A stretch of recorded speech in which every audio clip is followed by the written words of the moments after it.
When you meet a girl and she's hot, do you immediately ask her out on a date or tell her that she's pretty right off the rip?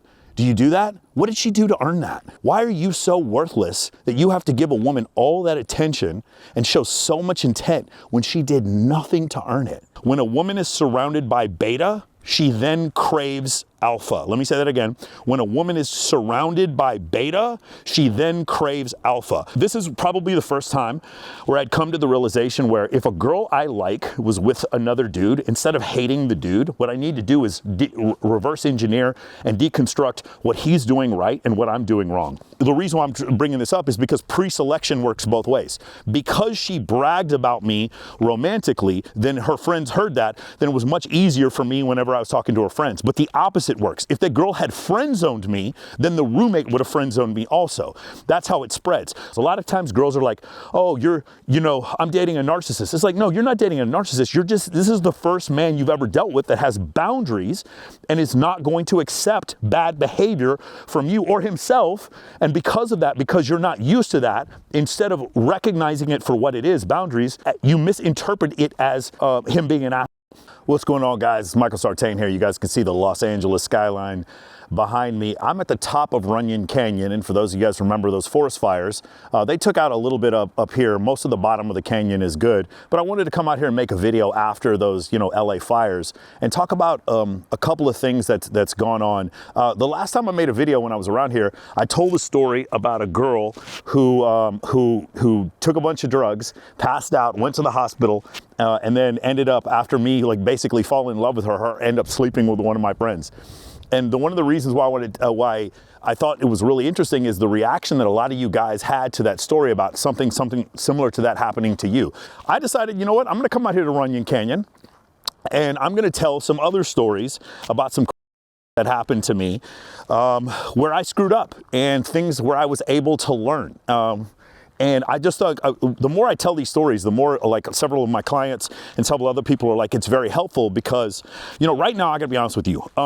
Whenever I go out into social situations or if I'm on a date or if I'm talking to other people who are big influencers, I kind of know what to do. I have enough experience. I'm 47 years old. I've been doing this at this point for 26 years where I've been out networking and throwing huge events and creating content with really amazing people and getting terrific business advice and having a social circle of people who can really build me up and dating some of the most beautiful women in the world. I've been doing this for a while. Now I know what I'm doing. But for a lot of times, some people will see and they're like, for instance, I'm doing a bikini competition this summer in Las Vegas, and I'm probably going to have 200 girls show up there. And a lot of people are like, I can't get 200 girls to show up. I don't know how to do that. I don't know how to get an event like Babes in Toyland where 300 gorgeous models fly out to Las Vegas or Miami or Los Angeles to help raise money for charity. I'm not at that level, Michael. So I often get these questions like, hey, Michael, what was it like in the beginning? Like, how were you able to initially create a social circle when you lived in Warner Robins, Georgia, or Wichita, Kansas? When you lived in San Antonio, Texas, how were you able to create a social circle? I also used to live in Abu Dhabi. I was not able to create a social circle of women there because there were no women. I was stationed on an Air Force base, but I did have a cool group of friends that I used to play Madden with when I was out there. So a couple stories I want to tell. One of them, and it's funny because all the people in this story are still good friends of mine. There was a girl when I was living in Austin, Texas. I was working at Amazon Shot Bars, like 300 West 6th Street or East 6th Street. I forget which one it is. And it's not called Amazon anymore, but it's this big bar. It had a big old Amazon tree in the middle of it. And I was the head door guy there. I remember the door guys before me both got fired for stealing money. So they promoted me to the head door guy after working there for like a month. And while I was there, I met what I considered at the time to be the most beautiful woman I'd ever seen in my entire life. She had this curly blonde hair. She had big boobs, green eyes. She was so pretty. And we bumped into each other one time. And then I was walking around 6th Street in one of have you guys ever seen the alleys behind Aqua Bar? It's on the between 6th and 7th, there's alleys between the streets. I bump into her and then we start talking and we just start making out there. And I was like, oh my God, this is the hottest girl ever. Guys, remember, I'm 21 years old at this point. Am I 21? I might be 21 or 22 at this point. And I'm 47 now, so it's 25 years ago. And And so I ended up going on like one date with this girl, and it was terrible. Like I took her to like Freebirds, and she said it was weird because I was like praying over Freebirds, and I was doing all this kind of stuff. And she told me, she told her friend, I found out later, she's like, I really liked Michael, but I just kind of saw him as a friend, right? We were just friends. Then a couple of weeks, not even months, like weeks later, she shows up at the bar I'm working at. And she's got a guy with her, and they're holding hands. She comes into my bar, like after going on a date with me and friend zoning me, she comes into my bar, and she's with some other dude. And this guy is like her height, maybe the same height as her, maybe shorter. He was like, you know, maybe 5'7", 5'6", somewhere around there.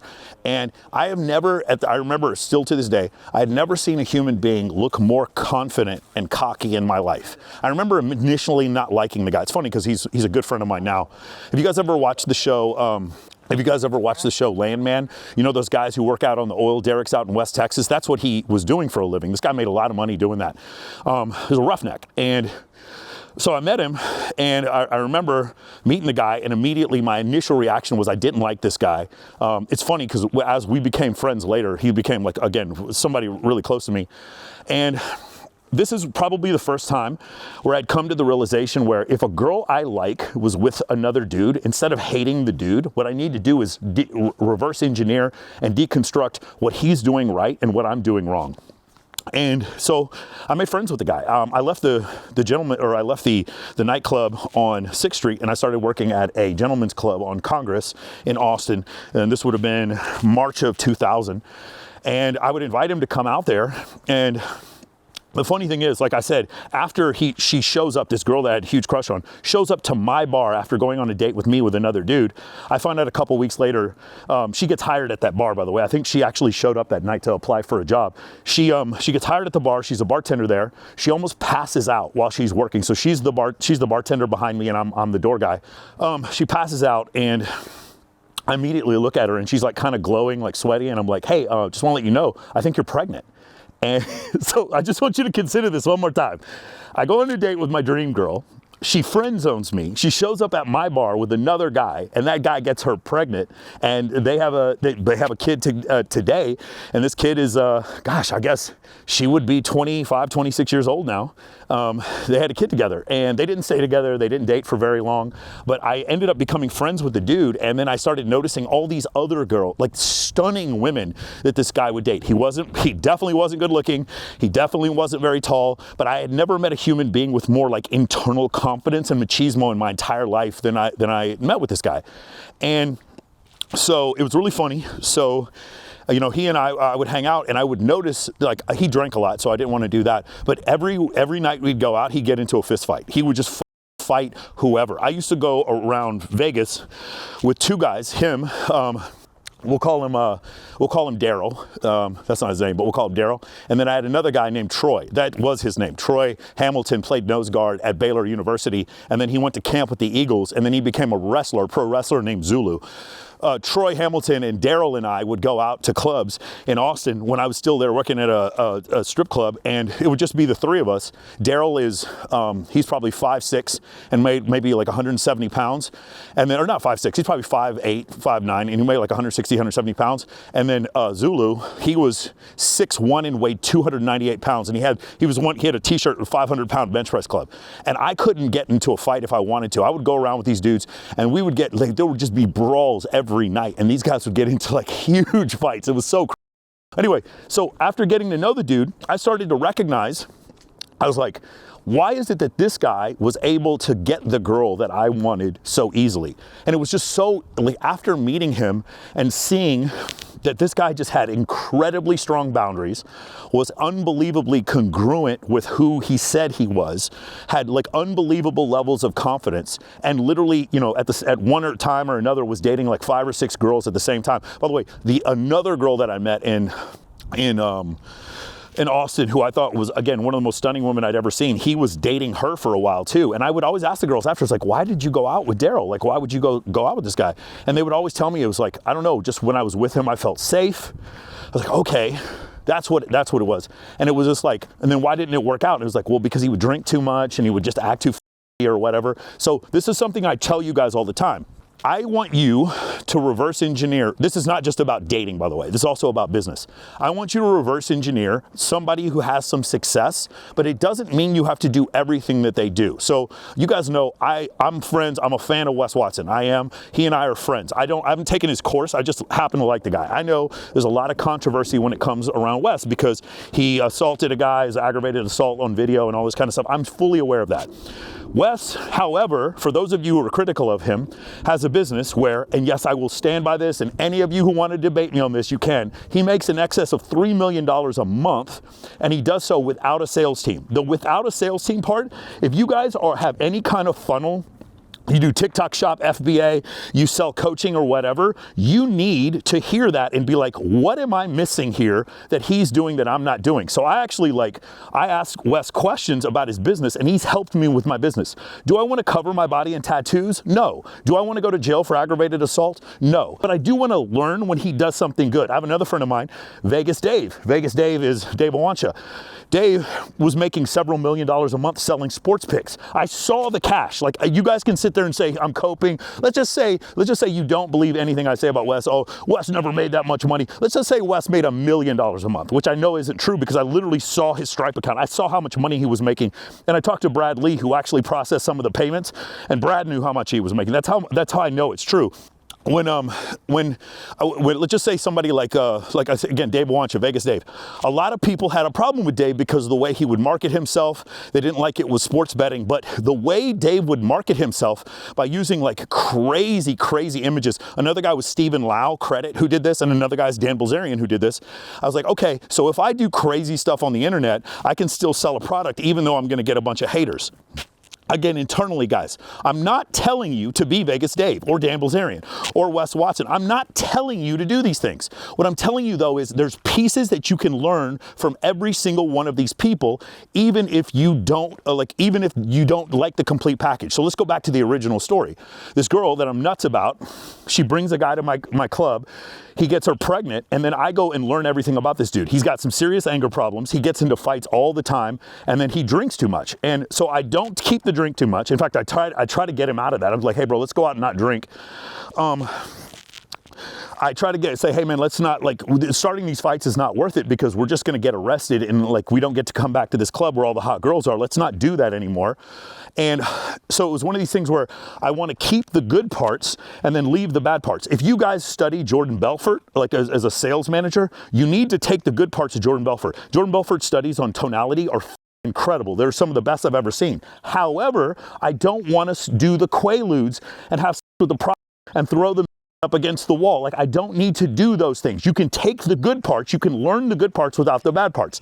So like I said before, that's what I did with this guy. I reverse engineered. He was the first one. There were several guys after him I reverse engineered, but he was the first one where I was like, okay, what are the pickup artists saying? And then what are the guys who are crushing it with women doing? And then what's the difference? And so there were several other after him, but it was just one of these things where, like, later on, and I've talked about this before, because she friend zoned me, I tried to go out with one of her friends, and then her friend also friend zoned me. I'm gonna tell you another story. So her best friend, we're gonna call her Brittany, the girl, we'll call her Chris, the main one I liked. Let's say her best friend Brittany, I had a crush on her, a crush on Chris.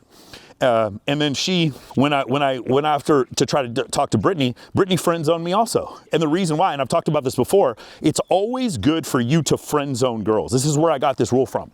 It's never good for girls to friend zone you. If girls friend zone you and they tell all their friends that, oh, he's just a great guy, and yeah, he liked me, but I really wasn't feeling him or whatever, when that spreads, it spreads to the friend group. This is why I tell you guys, when you show intent too soon, when a girl's done nothing to earn it, she puts you in the friend zone. When she puts you in the friend zone, in her mind, you are no longer a viable sexual option.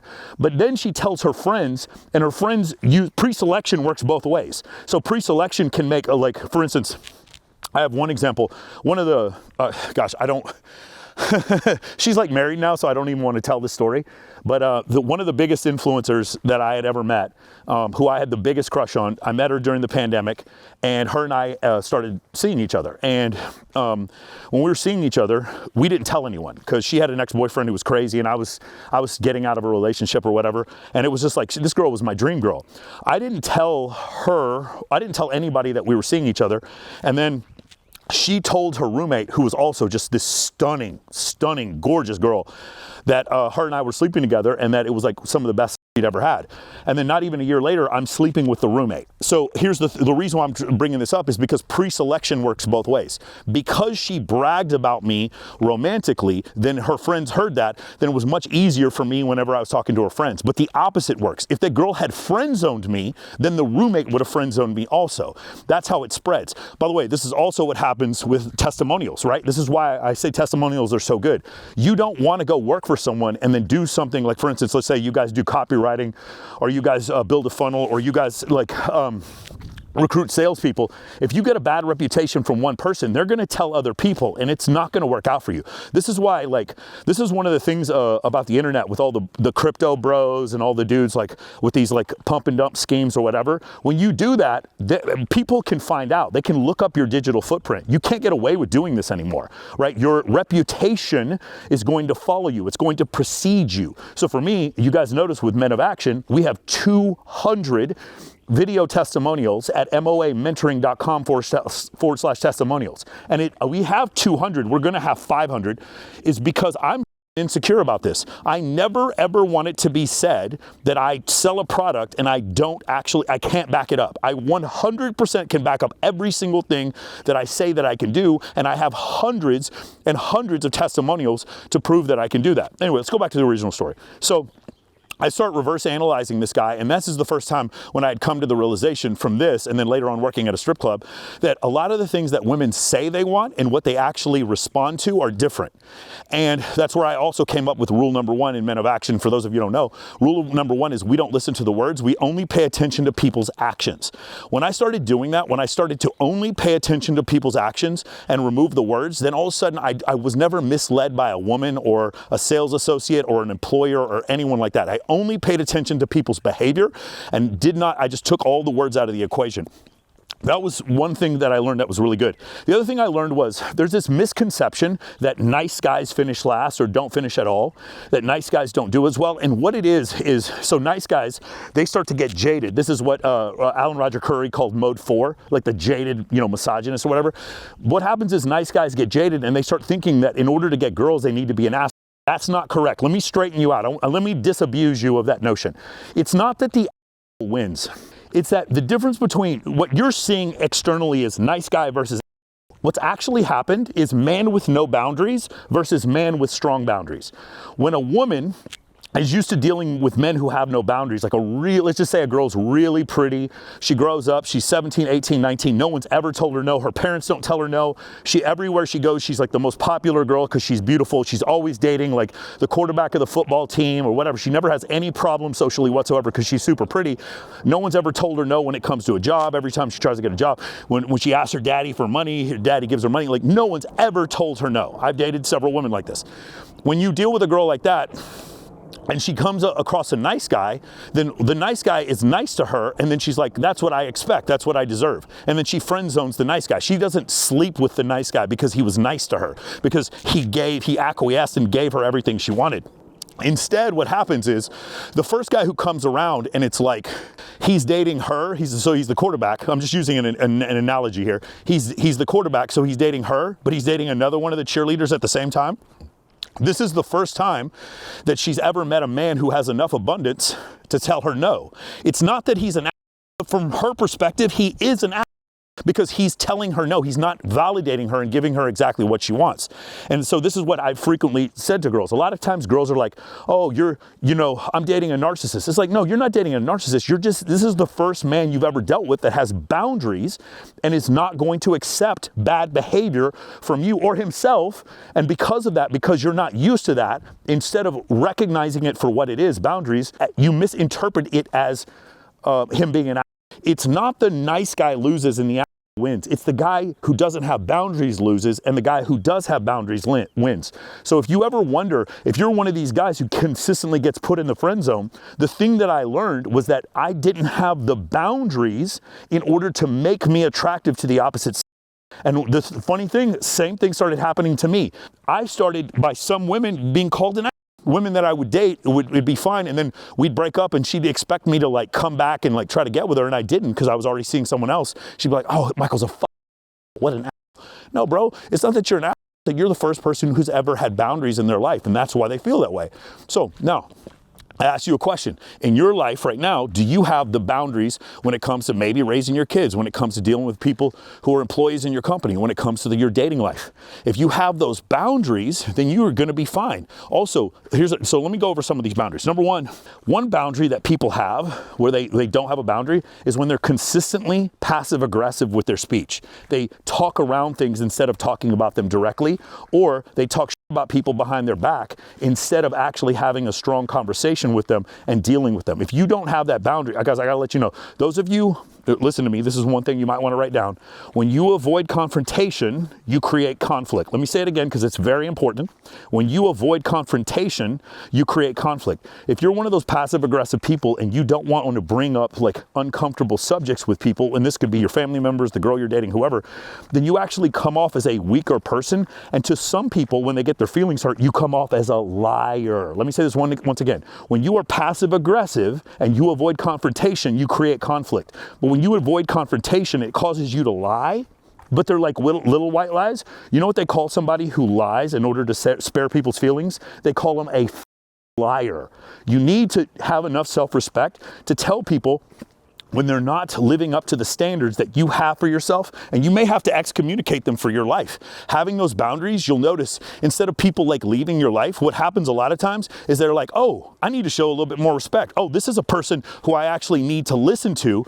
Maybe they have better advice for me. This has been life-changing for me. When I started having clear boundaries in my life as far as what I would accept and what I wouldn't accept, my life changed as far as my business life, my relationships, my dating life, all this kind of stuff. When I had clear boundaries for myself, it changed everything in my life, okay? When you are a guy and you're not getting the attraction levels you're looking for from women, it's often because you don't have those boundaries. Here's another boundary. This is probably the biggest one.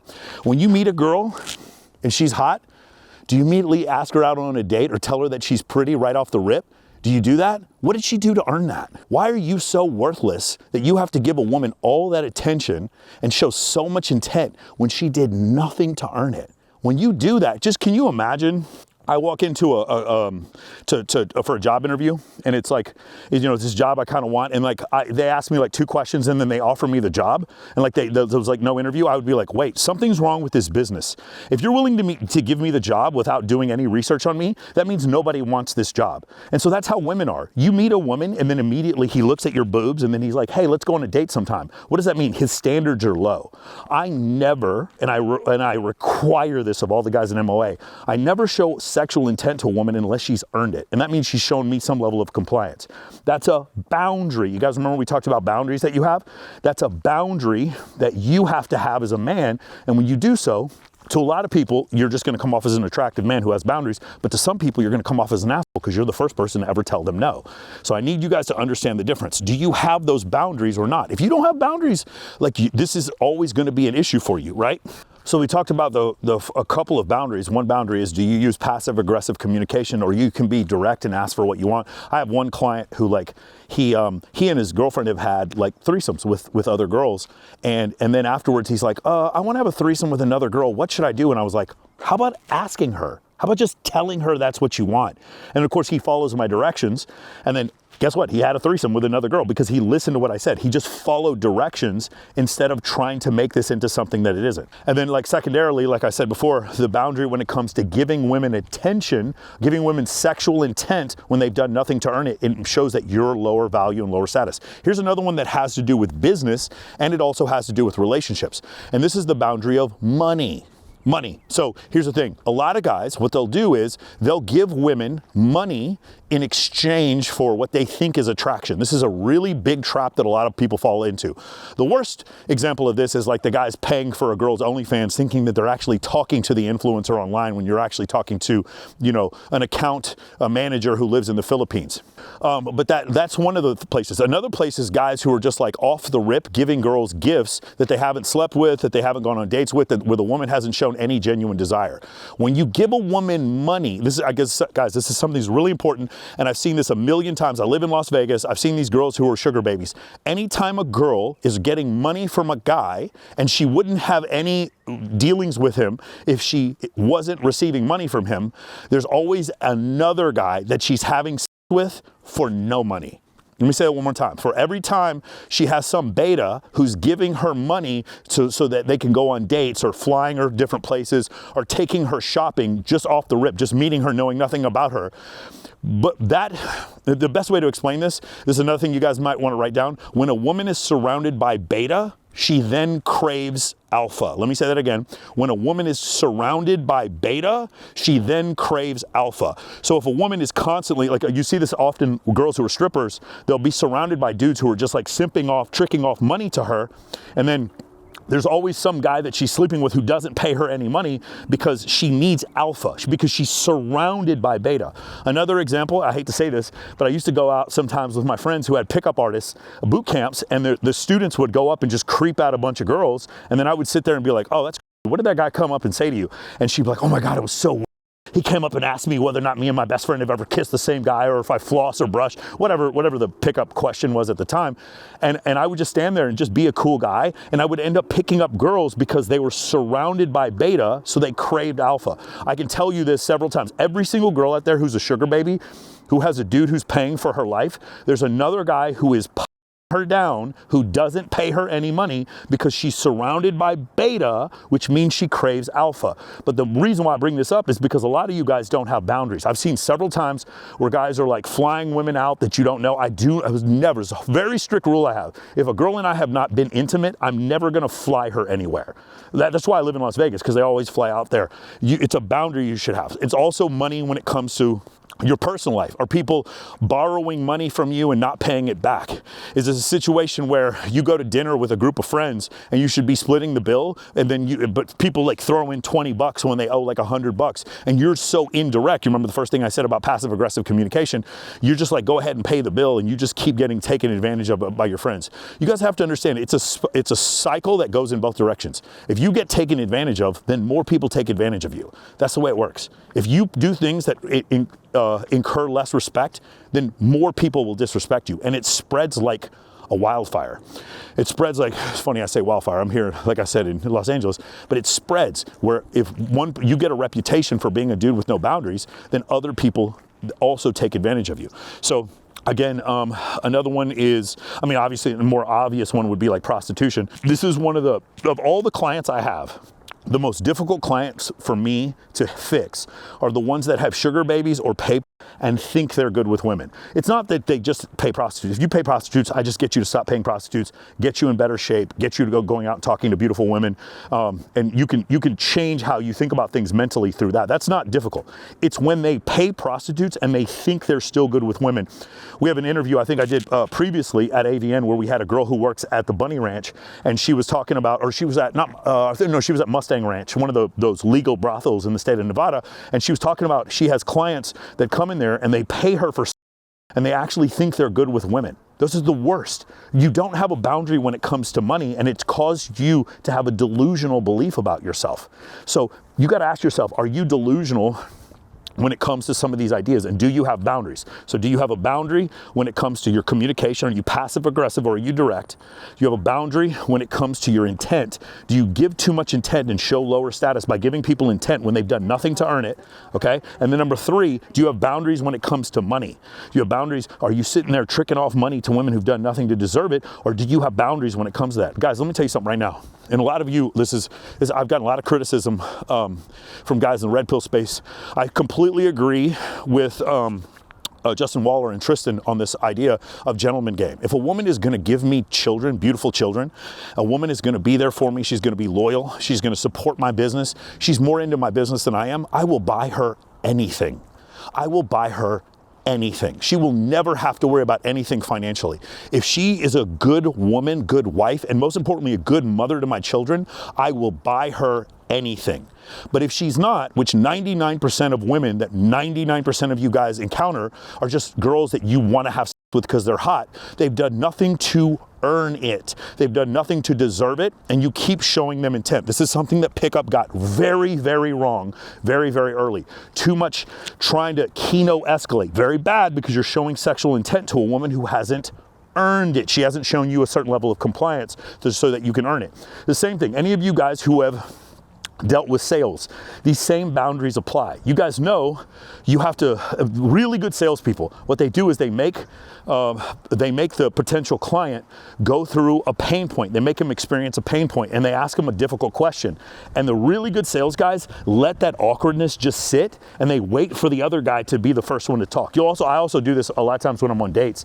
I'll have like an awkward question and I let the woman fill the awkwardness in. I'm not the one who has to fill in the awkwardness because I see myself as higher status. When two people are communicating and there's awkwardness, it's the lower status person that's like, just starts laughing uncontrollably or laughing uncomfortably because that person feels that they're lower status and they need to break the tension. Whenever there's like a certain level of awkwardness, I just let the awkwardness sit. Because I'm not reactive. That's the fourth one. Okay, let's talk about the fourth boundary I want you guys to have. There's several more boundaries in this, but the fourth boundary is stoicism. How affected are you by anything? Jocko Willink has a great way of talking about this. He calls it good. He goes, hey man, you just made $5 million extra bucks this month. Good. Hey man, your wife just left you. Good. Hey man, just want to let you know, you won an award for best influencer, yada, yada, yada. Good. Hey man, just want to let you know, brother, I'm sorry to let you know this. You have stage 3 pancreatic cancer. Good. Stoicism means it's good no matter what. If something good happened, then it's inherently good. But if something bad happens, then internally I know that it's just another obstacle I have to overcome. When somebody does something to you, like let's say you have a significant other who starts a fight with you, do you react to it or do you just chill out? He's like, hey man. And by the way, I'm not going to be the first person to tell you I've never done this. I made this mistake too. That's why I've come on here and made these videos talking about mistakes I made. Remember the first one I talked about the girl who took the GHB and pissed and on herself and I took her to the hospital. The second one was the girl that I had a huge crush on and she ends up bringing her new boyfriend to my bar and then he gets her pregnant like a couple of weeks later. I'm telling you about the places where I screwed up 25 years ago. I definitely made these mistakes. But as far as stoicism, how did I react to those mistakes? When somebody, guys, a great way to explain this is like not being affected. Watch, there's a scene in Rocky. David Goggins talks about this in his book. He watched a scene in Rocky, and it's the scene where Apollo Creed has knocked Rocky down several times, and then Rocky keeps getting back up, and he can see that like after he can't hurt Rocky. Like no matter what happens, Rocky just keeps getting back up. This is stoicism. I am not affected by whatever you throw at me, whether it be good or bad. And there's this point where David Goggins talks about taking souls. There's this point in the movie where Apollo Creed, he looks defeated on his face because he's like, I can't beat this guy. This guy's made out of iron. His will is indomitable. There's no way I can take him. That's the way if you guys want to go back and look at that scene, that's the way I look at life. If something bad happens, good. If something good happens, good. That stoicism is another boundary. Because especially if you don't know me, if you guys are in MOA, I've shared some personal stuff with you. If I don't know you, I'm not going to share these intimate details of my life. You haven't earned that. My job as a man is, if need be, to die for my tribe, to protect my tribe, to be in service of others. And my job as a man, when I do those things, when I'm on that wall as a protector, when I'm on that wall as a provider, my job is to not complain about it either. That's not what we want. I want you guys to consider firefighters come to your house and your family's in there and they have to go in there and save, your dogs and cats and your children, whatever. Do you want the firefighters to come up and be like, I'm sorry, Mr. Sartain, I've had a really rough day today and I just want to let you know that I don't really feel validated by my family. And I'm just going through some stuff right now. Could you imagine being a man and a firefighter who comes up to try to save your family, starts crying and telling you his problems and complaining about how hard his life is? No. When firefighters show up, it's their job to protect other people, to serve other people. You're not there to listen to their emotional problems. Dude, it's your job as a man to be there, like I said, in service of your tribe, but it's not your job to complain about it. You don't get to complain about it. It's a privilege that you get. So stoicism would be the fourth boundary. Do you put your heart out on your sleeve? You show way too much vulnerability. Do you, again, you can show vulnerability. If your wife gives you a beautiful child and you're sitting there holding your child in your arms for the first time and you want to cry, that's a good reason to cry. She earned that. You've brought this beautiful child into the world together. If you have a family member who dies, and this family member is someone you've been very close to, and you cry at the funeral, that's appropriate. That's a certain level of pain that you've gone through, and you've lost someone who's been a significant portion of your life. Crying for that person, they earned that. That's totally fine. It's those of you, I've seen guys, they'll go on dates with girls and on the first date be like, yeah, my ex cheated on me, and my ex before that cheated on me, and my ex before that cheated on me. By the way, the girl's only thinking, oh man, this guy must have a micro penis or something. You don't need to be telling people all this stuff about yourself or expressing all this outward emotion for people who haven't earned it from you yet. It's this excessive level of expressibility that men are being taught today that is making them less attractive and honestly less utilitarian, less functional. So you need to only express, you need to be stoic until somebody earns it or there's a reason to not be stoic. That's why I love like reading Jack Reacher, the Reacher novels. He's very, very stoic.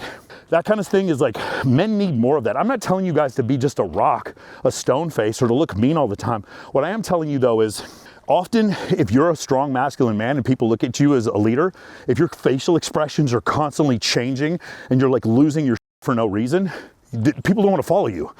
You know, when you lose your everyone else will lose their shit. So it's a very important standpoint, from the standpoint of being a leader, it's very important for you to have stoicism. So again, let's go over them again. The first one we said is, how do you communicate? Are you passive aggressive or are you direct? Number two, we talked about, do you show intent or give people sexual intent or too much interest when they haven't done anything to earn it, right? We talked about that. Number three, do you use money in place of genuine desire? You give money to relatives, family members, to friends who did nothing to deserve it and they're taking advantage of you, or do you give it to women in order to try to generate attraction when you don't have it? And number four, can you maintain boundaries when it comes to stoicism? Do you show too much emotion and vulnerability, especially around people who haven't earned it? So anyway, guys, I wanted to, I thought this was a great place. It's like 38 degrees out here. It's freaking cold. I wanted to give you guys an opportunity also to see Runyon Canyon. And just, I want to recognize all the people who've been watching these Osmo videos. You guys have told me you really, really like them. I want to say thank you to you guys. It's been a labor of love, and the idea that I get to do something, a lot of people aren't this lucky. I get to do something I absolutely love. Talking to people, trying to share some wisdom with them, and learning more about other people and learning more about other ideas.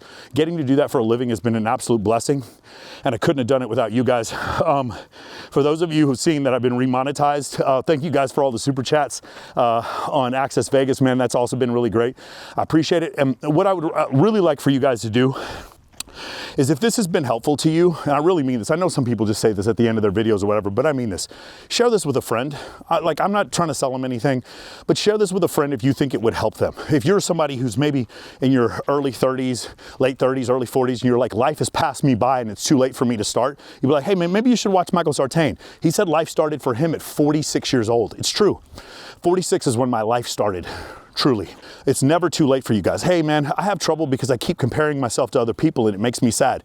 Check out this channel. That's what I'm here for. I'm here to support you guys, and I'm here to help you through, and here to give you good advice that's actually been effective for a lot of people. If you really appreciated that, or if this has really been helpful for you, please share this video with someone else, and I'll see you guys in the next one.